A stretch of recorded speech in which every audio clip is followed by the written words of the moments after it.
all for joining us for the webinar today on making enterprise architecture influential. We are live here from Paris with myself, Yannick Rudloff. I'm Product Management Director for Mega International, and I'm here with my colleague Vittorio, who is pre-sales consultant and EA expert on our OpEx solution.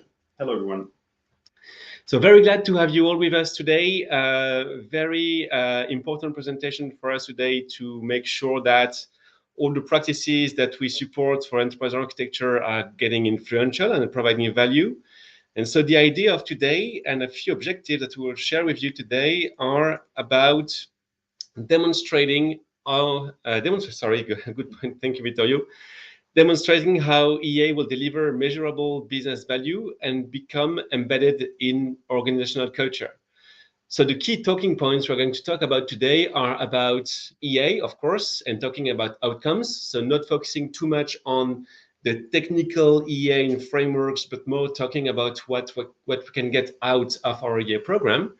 Driving the change through emerging EA trends. So we're going to talk about capability maps. We're going to talk about these kind of things that will help us as enterprise architects to demonstrate the value for our EA practices, and making sure that we are creating a business impact with a unified vision of the enterprise, which is key as enterprise architect. So what you should walk away from the session today is really talking about business value, talking about transformation, and ensuring that every stakeholders are going to recognize EA's value. All right, let's dive into it. So first of all, we're going to talk about the opportunity. So the opportunity is going to be about, and the first time, sorry, Vittorio, thank you, are going to be about focusing on business outcome. So I call that slide the pitfall because it's usually what we can see with EA programs that are a bit struggling at the beginning, finding the rhythm and finding the best way of focusing on value.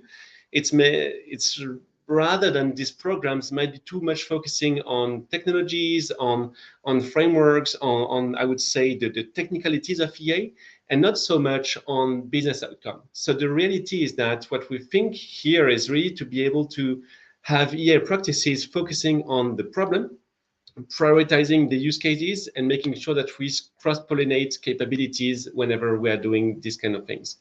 So this is something that we actually see a lot of the time. It's not entirely, I would say, tied to EA and enterprise architecture. This is kind of a global framework that we can see in multiple, I would say, practices. But for EA, it comes very clear because EA can be used as a Swiss Army knives with multiple ways of using it to demonstrate value. So it's very important that from the start, we focus on which problem we want to solve and the business outcome we want to deliver for that.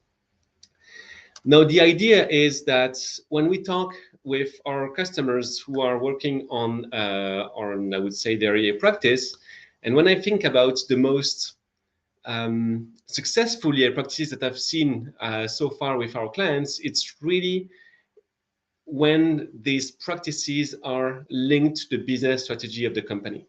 Making sure that when we start from the get-go our EA practice, we are going to be able to realize what we want to achieve as a company and see how the EA approach is really going to help this practice. So this is when we talk about business outcome-driven EA approach. So this is a mindset where we want to think first about what we should deliver, and then we think about what data and how we're going to solve that with our EA practices. And then, of course, we can, again, reverse engineer that into an EA tool and see how we can actually approach that within the EA tool. And this sometimes is also how we see the practices as an internal management consultancy firm. EAs, when being very successful, are usually, I would say, located or used such as a consultancy firm that is called whenever they need to resolve an issue or realign strategy within the company. So this is when EAs are going to be called to shape a business strategy for a specific problem and solve the problem and innovate on the problem as well.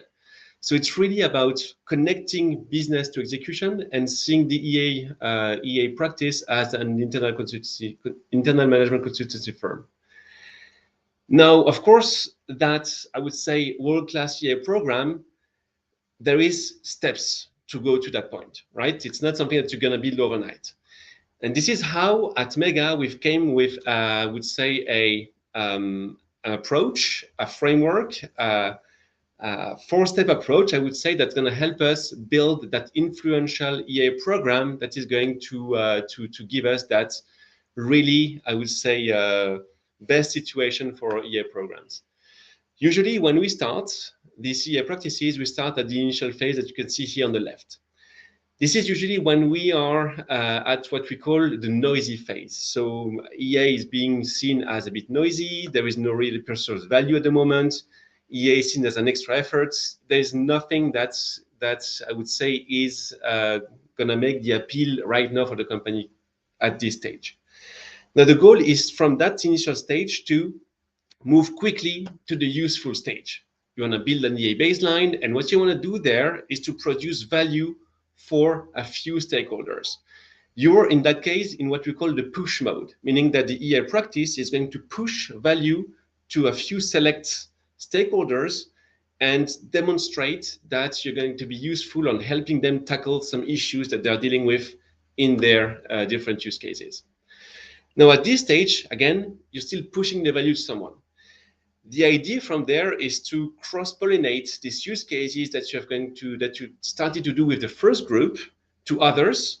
And at this stage, this is when the groups are going to talk to each other about how EA helped them.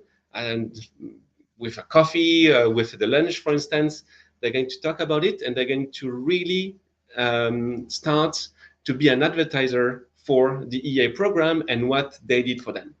And this is when you become trusted. This is when these groups are going to see you as a source of truth, and then you start to be in pull mode, meaning that people are going to start talking to you about, hey, can you help me resolve that issue? Can you help me see my application landscape? Can you help me tie my applications to what they do in real life? This is all these things that are very important for the EA program. And then the last phase is when you really want to expand to the business. So this is when you become influential, and really where business is starting to say, before making that decision, we're going to ask EA what they think about it. Really in collaborative mode between EA and business. And this is where we see the holy grail of the situation for enterprise architect to really become influential and driving the enterprise strategy.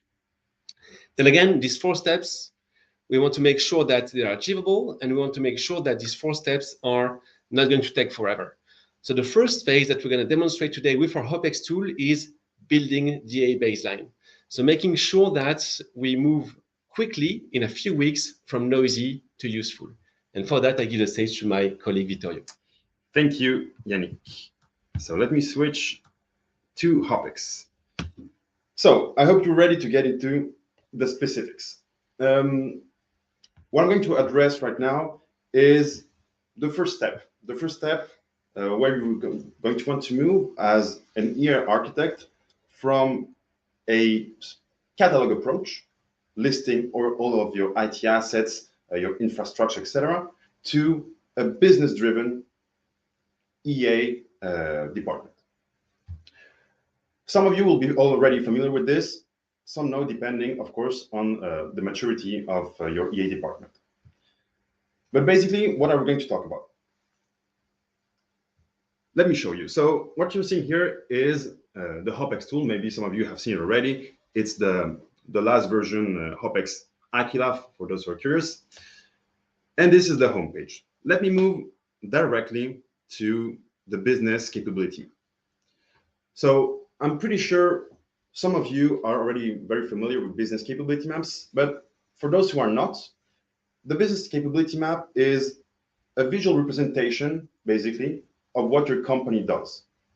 It's different from an org chart, for example, because here it's completely holistic. It's just a functional representation of your company. So you have, for example, the operation and executions. your analytics, your sales and services, your financial management, etc., etc., etc., depending, of course, on what your company does. So this represents, the activity of your business, and on this map, you're going to be able to project your IT. And why is this super important? Because you move from listing your assets to actually visualizing and communicating how those assets serve the business. You become business driven, and this is what will make all the difference in bringing value to stakeholders outside of your department. But again, I'm sure that a lot of you already know this. The business capability map is what we like to see as the first key deliverable in the development of an EA practice. Basically, it's one of the first elements that proves the business value of the EA department as a whole. Specifically, sure, we're able with this visualization to show the links between the IT and the business. So to get specific, here what you see in the little boxes are the business applications of the company, and they're let's say nested in the business capabilities as we've defined them. So it's a great way to communicate, but it's also already a first level of analysis. So for example, let's look at my customer support capability right here. I can see that it is supported by a lot of business applications. And this already is an indicator of possible need of, for rationalization, maybe cost optimization, maybe there are redundancies, functional redundancies. It's a first level of analysis. But if I look at my product expert sales support capability, we can see that there are no applications that support it. It's a possible indicator of a need for investment. Super simple analysis. It's a first level. Of course, then you will have to get into deeper analysis with financial elements, with strategy elements for your company. But already, it's not just a communication tool. It's a first level of analysis. But we can go further, of course. As you might have noticed, my applications here have indicators. In my example here, I have 3 of them. The circle represents the application's current state. Is the application in production? Is it in its retirement phase, etc.? The triangle is the business value, and the square is the obsolescence risk. And so how can we go a bit further? Of course, we can filter our capability map based on any kind of indicator that is relevant to the company. So let's see here. Let's look at the application current state. Let's keep it simple. Here, I want to focus on the applications, on the business capabilities that have applications that are in production.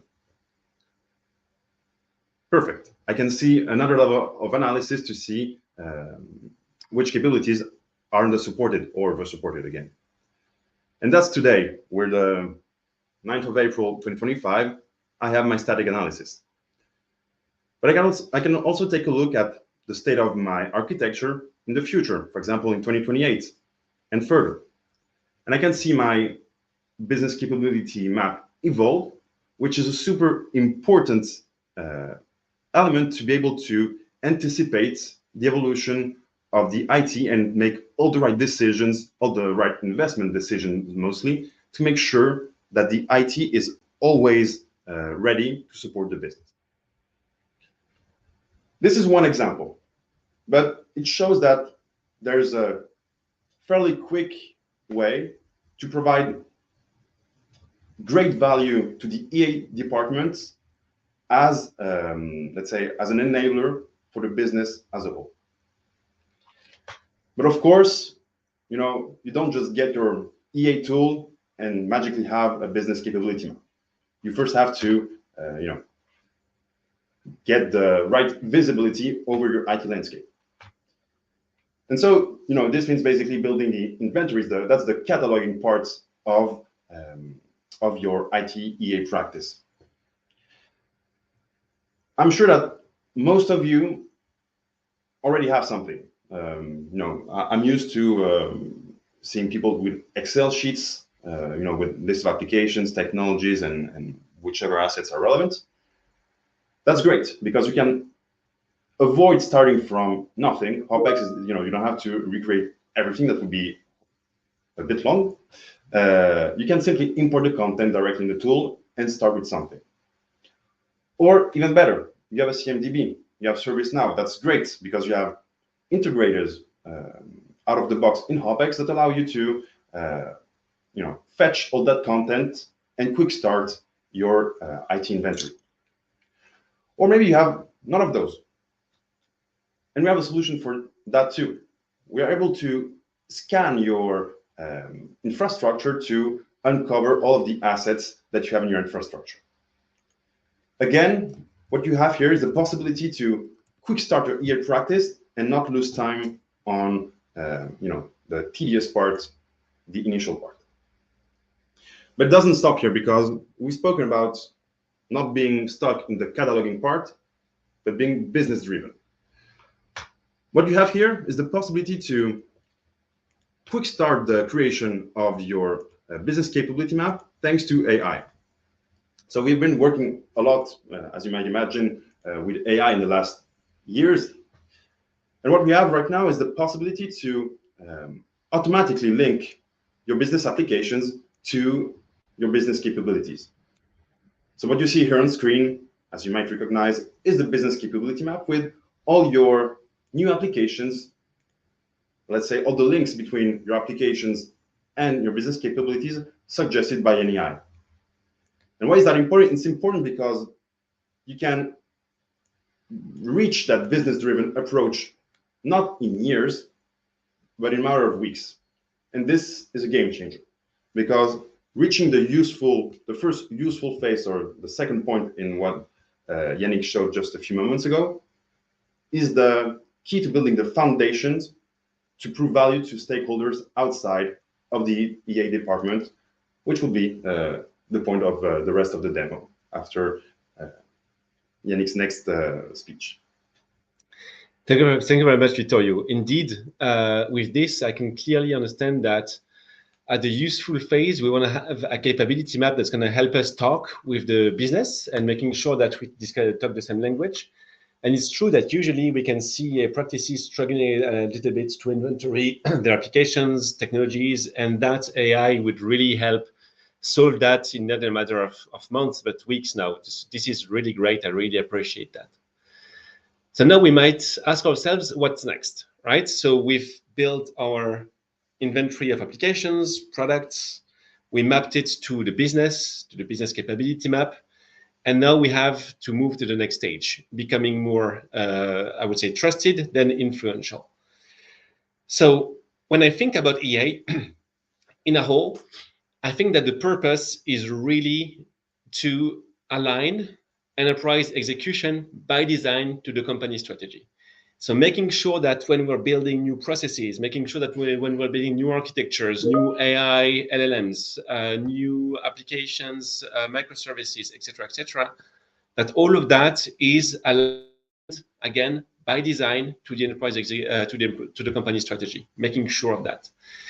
And to achieve this goal, the EA practice has a couple of services that we can offer, right? So we talk about capability visibility, we talk about application rationalization if we want to reduce costs. If we want to reduce architecture risks, we talk about security and risk management, etc., etc. So now we start to structure the EAT, right? We become more mature, we have proven our usefulness, and we start to talk about services. And when we start talking about services, we have to talk about value. When somebody is activating the service from the EA practice, which is called application rationalization, what do we provide them and how do we provide it? So it's very important to identify them and making sure that we are mapping these services to the value that we want to bring. So the value, when we talk about this one, it's really important that every one of the services that you're going to provide to the external world is going to be recognized with, again, undeniable value by the stakeholders outside of the EA practice. It is sometimes a kind of a default, or I would say a kind of a way that we have, that we think that the value is achieved because we as EA have the knowledge about it, but it's truly important that we start recognizing this value from others that are, again, outside of this EA team. So this is very, very important. How many times did I face enterprise architects who had to justify their existence to the CIO office every month, every 6 months, etc., etc. So being able to recognize that is important, and we're going to come back to that at the end of the presentation. Before handing over to the next part of the session with Vittorio, I would like to give you another clear point. Right, I talk about value for a couple of minutes now. Identifying the clear value is absolutely key. But one of the, I would say, most underrated skill that I always see in EA practices is communication and marketing of the success. So when you are actually delivering value, and you might face resistance because you have to fight to deliver this value as well against others, I would say a competitive department in the company as well. But what is really important is that when you bring value, market it. Make sure that with a simple email blast every week or month, that you can tell the story, that you can actually prove that you've gotten that. It can be as simple, again, as a weekly email or monthly email to the entire team to show what you did.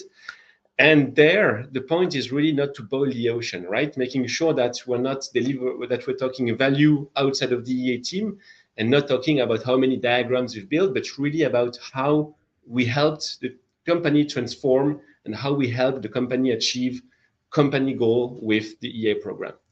So we're going to see that when we move to this new phase of our maturity in the EA practice, we might talk to new people, right? We might talk to people from the CFO office, from the financial world, or maybe from the security world, or maybe from the operating or the business world. And this might be something that we have to learn to talk their language, and we have to learn to talk, to discover their own needs and their own objectives, and map these objectives, again, to how we are going to fit things in our EA practice. And for that, I think we have a few examples that will help us understand how we can actually market this EA practice to other stakeholders outside of our, I would say, IT and EA realm. Absolutely. Thank you, Yannick. Before I go back to HOPEX, I'd like to mention one, I think, unique aspect about enterprise architecture. My belief is that enterprise architecture is one of the only practice in a company that actually bridges silos between departments. What I mean by that is that we allow the centralization of data from departments that at best struggle to communicate. You know, we have data from operations, data from finance, with, of course, all the various costs, data from risks, from process management, from infrastructure, of course, from IT. And this allows us to have, let's say, unique vision above the company, not above, sorry, about the company. This centralization of data gives us unique opportunities to provide insights that are otherwise unreachable to all of these stakeholders that participate to the directly or indirectly to the enterprise architecture. Of course, there are a lot of use cases that we could take as examples, but for today, since we don't have a lot of time, I'd like to focus on three. Is how to prove value to the CFO, so to the finance department, how to provide value to the CRO, so the risks department, and to the COO, so to the operations. Let's start with the CFO. So basically, everyone, I think, is familiar with this. The goal of the CFO is to manage costs, is to keep the costs as low as possible and the profits as high as possible. And that's great. I mean, that's great. That's what pays our salaries. We're thankful for this. What is the limit? The limit is that CFOs often rely on quantitative data. This is what they're good with, numbers. But of course, decisions to remove applications from the company, of course, cannot rely solely on quantitative data. It's not only about removing the applications that are the most expensive in the company, because they could be expensive but so useful that we shouldn't remove them. What EA brings to CFOs in general is the possibility to cross-functional data to add qualitative elements to what are otherwise quantitative decisions. And what HOPEX provides in this sense are two things.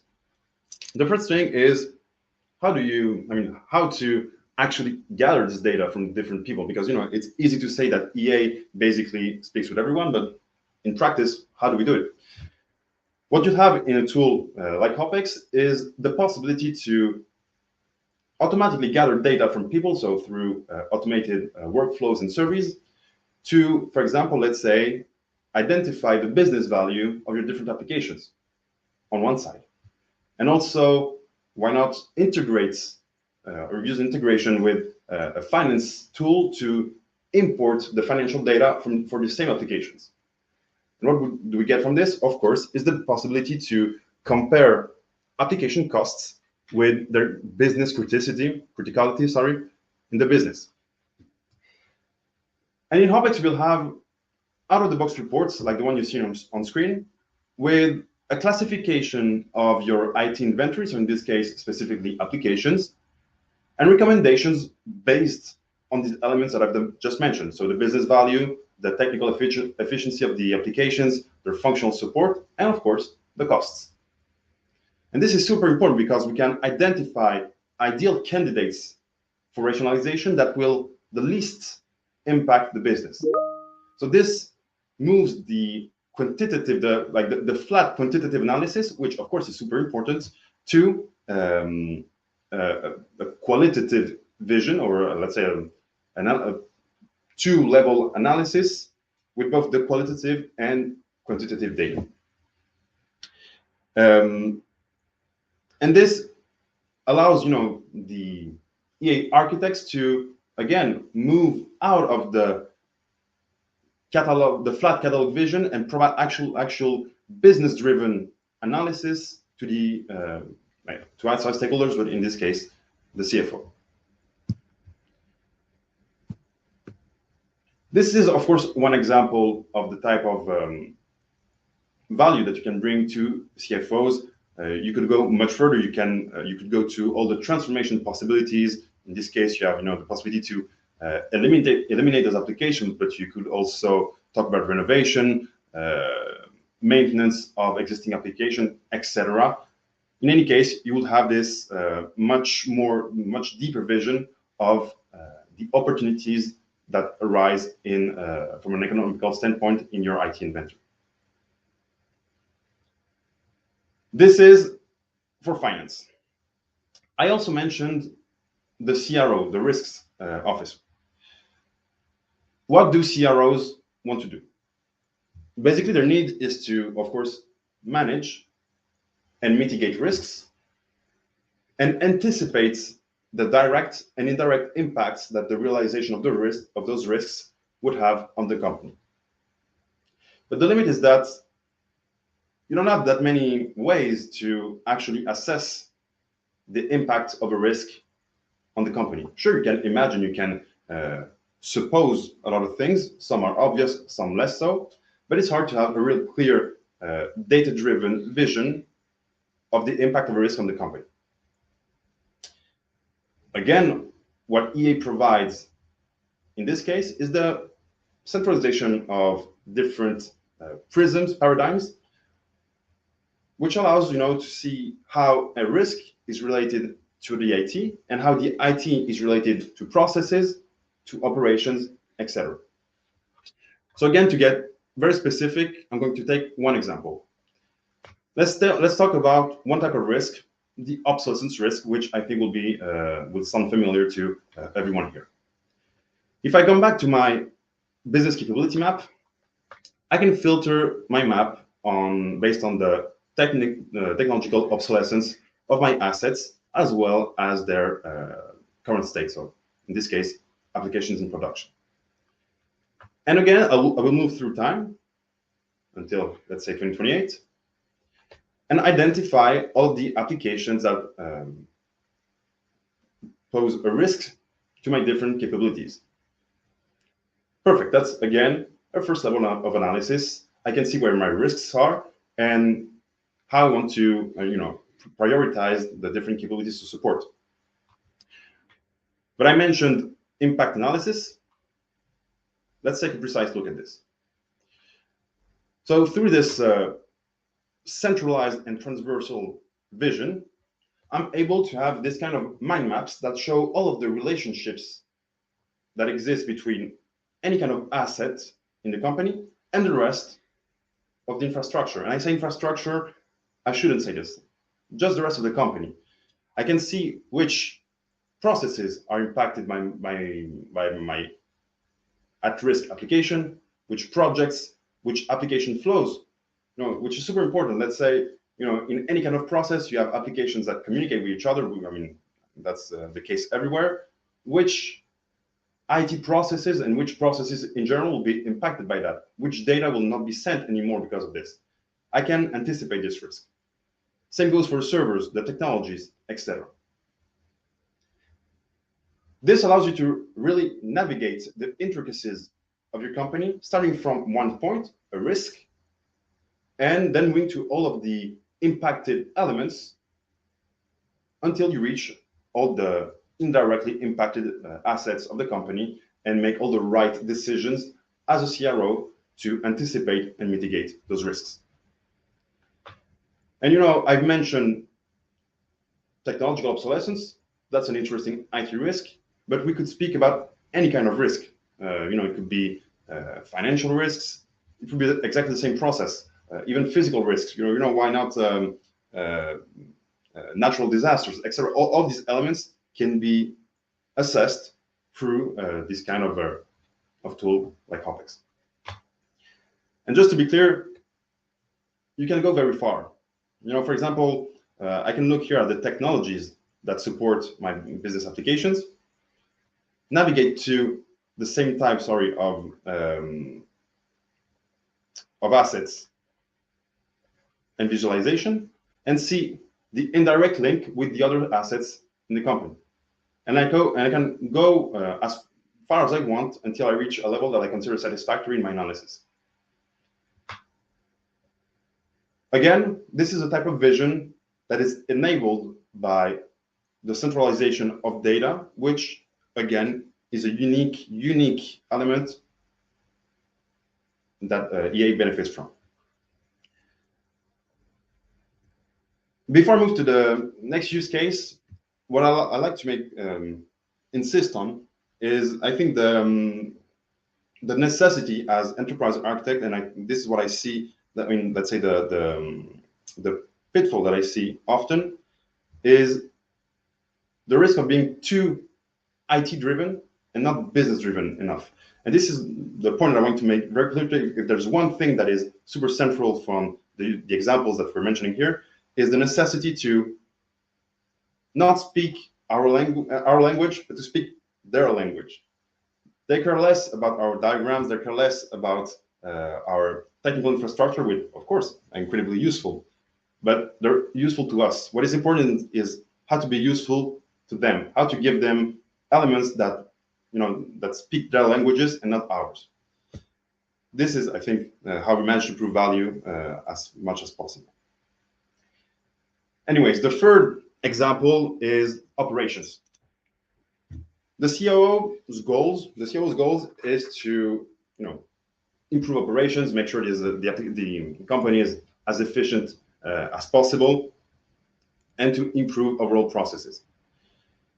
However, one issue for COOs is, of course, the risk of having a partial vision over the processes and the underlying assets. again, what EA brings here is the, let's say, the 360 degrees view around all of these elements, around processes, etc. And how we can provide value for this type of stakeholder. Of course, there are many ways, but one example I like is through customer journeys. Basically, what you can do is working with people from operations and marketing, define different steps in your customer journey. So I have a few examples here. Just to mention, it's an example of how to check in an airport. So you have your different steps, finding the right terminal, finding the flights on the screen, etc. And we can identify here, in the red box, a problematic step, which is the check-in step. We can be useful here by identifying the underlying assets that support the step. So a few processes, applications, etc. And dive deep into those assets. So in my example here, we have a model process. So some of you might be already modeling your processes, which is great in providing value for COOs. And we are able to go through this process and actually suggest ways to optimize it by providing an as is to be analysis of this process. And so what you can see here is a clear comparison of how we're transforming a process by adding a new element here, which is an application that will automate a lot of the steps in the process in order to make it absolutely seamless for our customers, which is, of course, the main objective as a COO, to make sure that your customers are happy thanks to well-oiled operations across the company. Indeed. So time is moving fast. Those are just, again, 3 examples. It's not about reproducing them exactly the same in your tools, in your companies, of course. It's just a way to focus on thinking about your stakeholders' problems, not too much about your own problems. Of course, you want to solve yours, but how to provide value with a language, with elements that speak to the people you want to provide value to. Thank you very much, Vittorio. It struck me in your demonstration how important it is to have context around the assets that you want to take decisions on. I want to decommission an application. I want to know what business units are using it. I want to know which technologies are supported by it. I want to know the financials of it. And EA is a great aggregator of data for that. So truly appreciate that. Thank you very much, Vittorio, for the demonstration. A few things to send us off after this really good demonstration.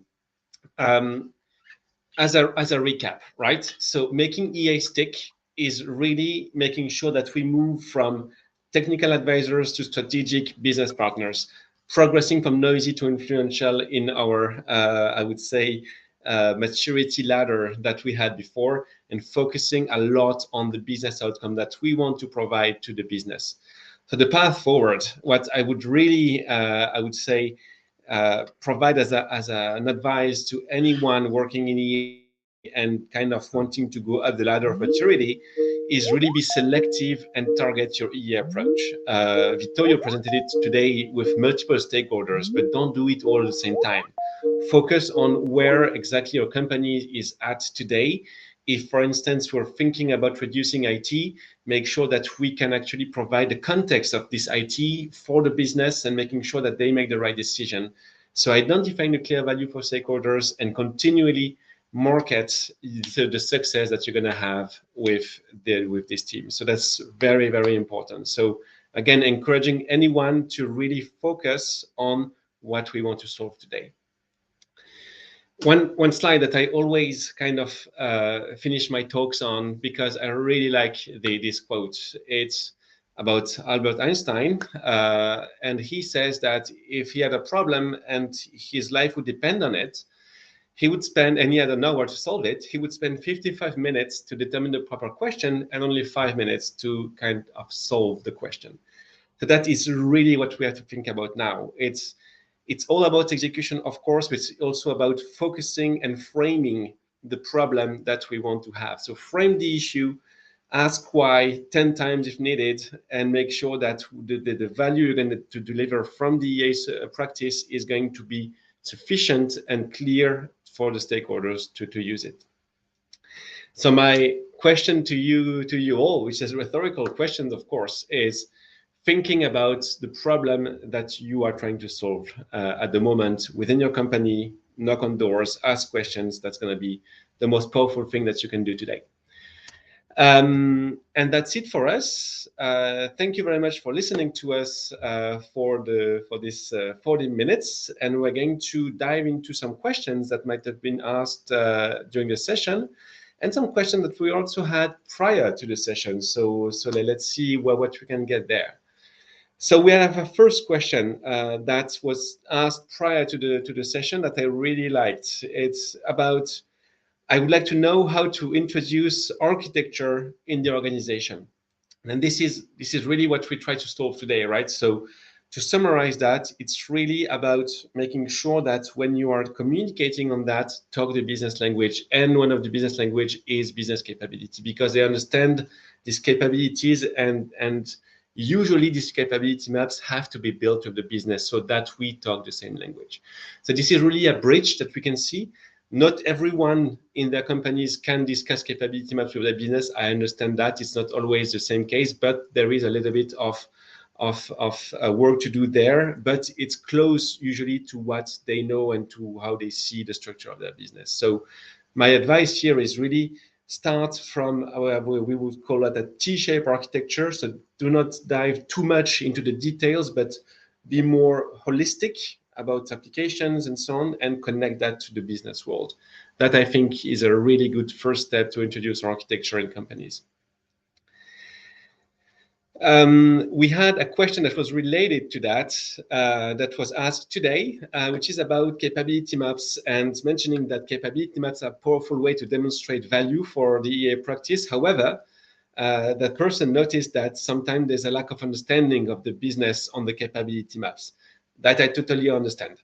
So the idea here is clearly to build the business capability map with the business. That's a key element there.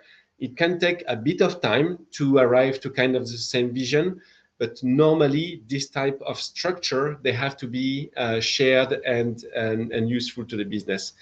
And one key element there is, I know that there are some frameworks or some reference capability that can use for that are already out there, but sometimes I find them a bit too detailed, and we could use simplifications on those as well. That's very important. Not go in deep dive into 4, 5, 6 levels of capabilities. Sometimes having 1 or 2 levels to start with is easy enough, and it can actually go to that view. All right. Another question that was asked about moving from influencer state and actually being influential across the enterprise, and in practical thoughts, yes. So we were focusing a little bit more today with Vittorio on how to move from the initial stages to be more useful and then selling the value outside. But the key to becoming more useful is clearly, I would say, integrate the practice within the business, and that sometimes also comes with a repositioning of the EA practice. It happens sometimes that EAs are a little bit, I would say, not stuck in IT. I would say it like that, to be a very to take a bit of a shortcut, and that also comes with emancipation from the IT and really start working with the business, and meaning that when you talk to financial persons, that you have the right reports under your hand and the right views that you can share with them. When you start talking about the CISO and security, that you have views and data to support their transformation, that would really help you strive to become influential in the company.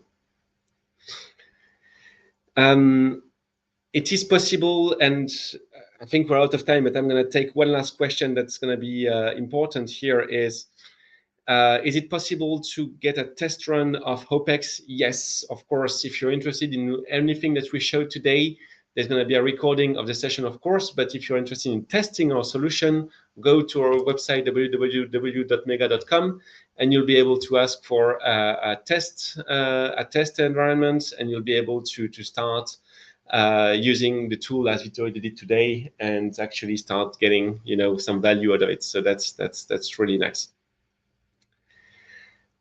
Okay, I think we're at time now, and my closing talk is really to thank you all for participating to our webinar today. We appreciate you being here. We appreciate you listening to us, and we hope that you appreciated our webinar today. So to everyone, have a good day, have a good evening, have a good afternoon, and let's talk soon. So bye-bye. Bye-bye.